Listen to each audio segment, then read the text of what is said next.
tudo bem com vocês? Sejam muito bem-vindos a mais um quadro Pergunta pra Isa. Esse é o nosso número 5.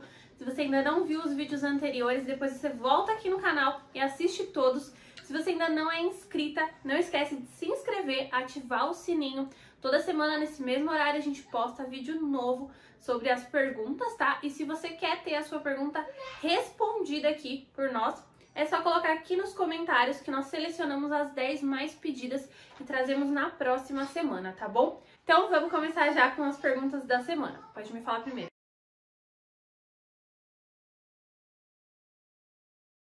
A primeira pergunta é da Maria Helena Silva. Gosto bastante de bolo molhado. Não poderia estar molhando o bolo piscina? Então, você até pode molhar o bolo piscina. A questão é, não tem tanta necessidade. Por quê?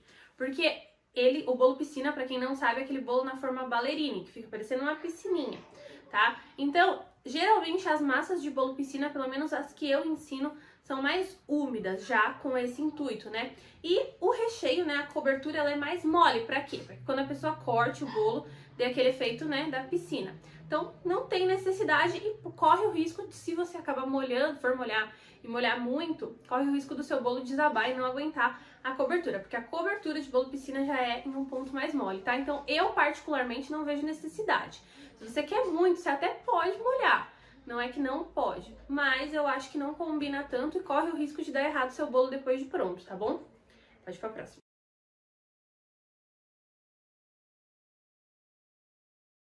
A segunda pergunta é da Tati. Tem alguma dica para tirar o gosto e cheiro de ovo depois do bolo já pronto? Então, Tati, depois do bolo já pronto, se ele deu cheiro de ovo, a gente não tem mais o que fazer. Não tem nenhum truque, nada que a gente pode colocar ali pra tirar o gosto, né, ou o cheiro do ovo. Mesmo se a gente colocar recheios, às vezes ainda o gosto e o cheiro do ovo prevalece, tá? Pra você tirar o cheiro do ovo, você tem que tomar esse cuidado antes, no modo de preparo. Eu até tenho um vídeo aqui no canal, não sei se você já assistiu, onde eu ensino todas as técnicas para tirar o cheiro e o gosto do ovo. Se você ainda não assistiu, o link vai estar aqui na descrição, tá? Para você conseguir encontrar esse vídeo, eu creio que vai te ajudar. Mas depois de pronto, a gente infelizmente não tem mais o que fazer. Mas dá para arrumar isso antes, pode ficar tranquila que para os seus próximos bolos isso não vai mais acontecer, tá bom? Pode ir para a próxima.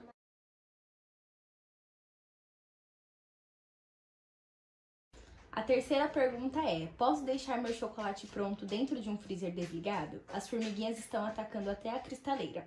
Pode. Se o freezer estiver desligado, pode. Se a geladeira estiver desligada também, pode sem nenhum problema, tá? Não, a gente só não recomenda deixar, né, dentro do freezer ligado, senão vai acabar congelando com ele pronto. E a gente não acha que isso dê muito certo. Mas com o freezer desligado pode colocar. Pode colocar dentro de um armário bem fechado. Pode colocar aí onde você quiser, desde que não vá formiga mesmo. Porque em algumas épocas, né, do ano a gente sabe que as formigas atacam mesmo. Então pode colocar sem problema, desligado, tá? Pode ir pra próxima.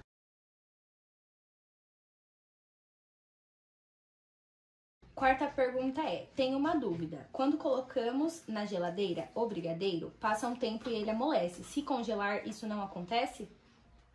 Na verdade, o que acontece com o brigadeiro? Dele ficar mole ou ficar duro demais, depende do ponto que você deu ali na panela e do tempo ali que ele estabilizou fora, né? Então, o brigadeiro você tem que dar o ponto nele certo, o que vai influenciar se ele vai amolecer ou não é o ponto da panela. Se você deu esse ponto certinho aí da panela, também tenho aqui no canal vídeo ensinando a fazer vários tipos de brigadeiro, ensino o ponto dele também, vou deixar um aqui também na descrição para que você veja depois. Deu o ponto certinho na panela, o seu brigadeiro não vai desandar depois, tá? Então, se você congelar, se você deixar na geladeira ou em temperatura ambiente, isso não influencia.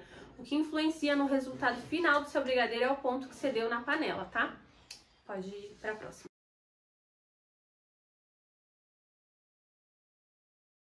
Próxima pergunta é: depois de congelar, qual a validade do brigadeiro? Depois de congelar, a grande maioria das receitas, pelo menos das que eu ensino, a gente pode congelar por até 3 meses, tá? Agora a questão é, você deve estar querendo saber qual que é a validade, né, depois que ele descongelou. Então, o que eu sempre recomendo? Se você fez o brigadeiro hoje, você deixa ele esfriar por completo e já congela, se você tem o intuito de congelar ele. Por quê? Porque aí quando você descongelar, a validade vai se manter. Então, a validade que eu indico para os meus brigadeiros são de 7 dias na geladeira ou 5 em temperatura ambiente. Então, eu fiz hoje meu brigadeiro. deixei esfriar, congelei esse brigadeiro hoje mesmo. Quando eu descongelar, pode ser que eu descongele ele daqui a 2 meses. Quando eu descongelar, a validade dele vai se manter. Eu ainda vou ter 7 dias na geladeira ou 5 em temperatura ambiente. Agora, se eu fizer o meu brigadeiro hoje, deixei esfriar, só fui congelar amanhã, eu já perdi um dia do prazo final, tá? Ele já ficou um dia, né, ali, já perdeu um dia da validade dele. Então, se eu descongelar ele depois, ele vai durar só 6 dias na geladeira ou 4 em temperatura ambiente. Então, esse é o tempo total aí que ele dura. Então, se você for fazer para congelar, recomendo que você já congele no dia que você fizer a massa, para não perder tempo de validade depois, tá? Pode ir pra próxima.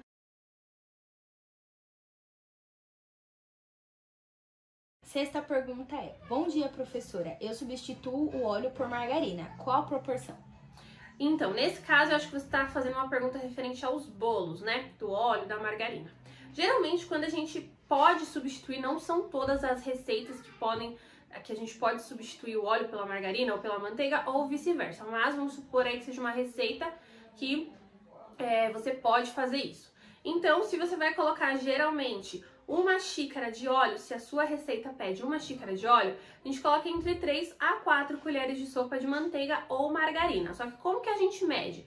A gente mede ela em ponto de pomada, tá? A gente pesa, né? Em ponto de pomada, nem muito dura, nem muito mole. Então, tirou da geladeira, deixou ali um pouquinho de temperatura ambiente, retira quando ela tá meio cremosa e conta 3 a 4 colheres, tá? Se você vai utilizar meia xícara, você coloca cerca de 1,5 colher a 2 colheres de manteiga. Se sua receita for de batedeira, você pode utilizar essa manteiga ou essa margarina em ponto de pomada. Se sua receita for de liquidificador, você precisa derreter a manteiga ou a margarina antes de usar, mas sempre para pesar, né, para medir as colheres, tem que ser em ponto de pomada, tá bom?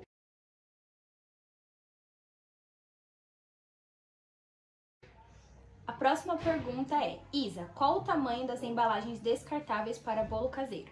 Para bolo caseiro, você pode utilizar para bolo caseiro, para torta, bolo vulcão, qualquer tipo de bolo aí que você for fazer, ou torta, enfim, que a gente precise da embalagem descartável, né? Geralmente até aquela que a gente vê em padaria, local que vende bolo. Você sempre vai comprar independente do tamanho do seu bolo. Você sempre vai comprar a embalagem 2 centímetros no mínimo, né? Entre 1 a 2 aí, dependendo. Se for só um bolo caseiro sem cobertura, pode ser 1 centímetro a mais a embalagem. Se for já um bolo vulcão ou um bolo decorado, dependendo aí, você tem que ser pelo menos 2 centímetros a mais.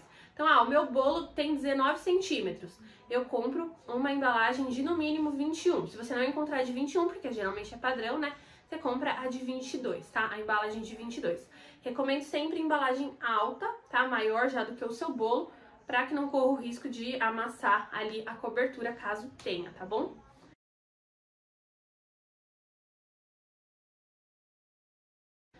Próxima pergunta é da Letícia. O meu brigadeiro, quando eu vou enrolar, eu sinto que ele fica grudando um pouquinho na mão.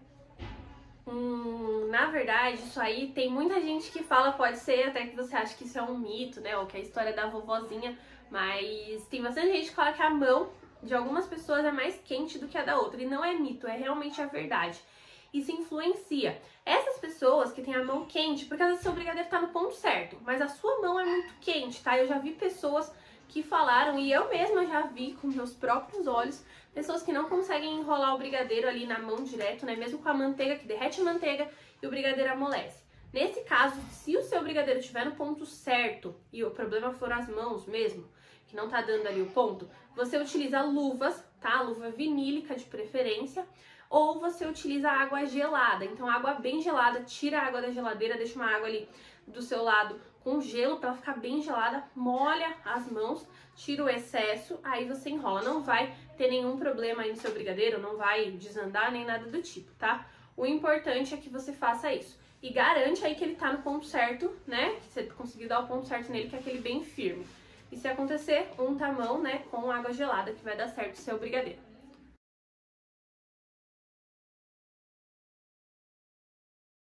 Próxima pergunta é: chocolate Apt, você já usou? Já utilizei o chocolate da Apt, eu gosto bastante dele. A primeira vez que eu usei ele, eu não tava nem aqui, né, na minha cidade, tive que comprar em outro lugar pra utilizar, porque foi só o que eu encontrei, fiquei com um pouco de medo, né, porque eu não conhecia, mas ele é muito gostoso. Depois disso eu acabei usando várias outras vezes. Ele é gostoso, O valor, pelo menos os que eu já encontrei, nos locais que eu já encontrei, foi bom, custo-benefício, então você pode usar sem nenhum problema que esse chocolate é gostoso, dá certo, dá o ponto certo.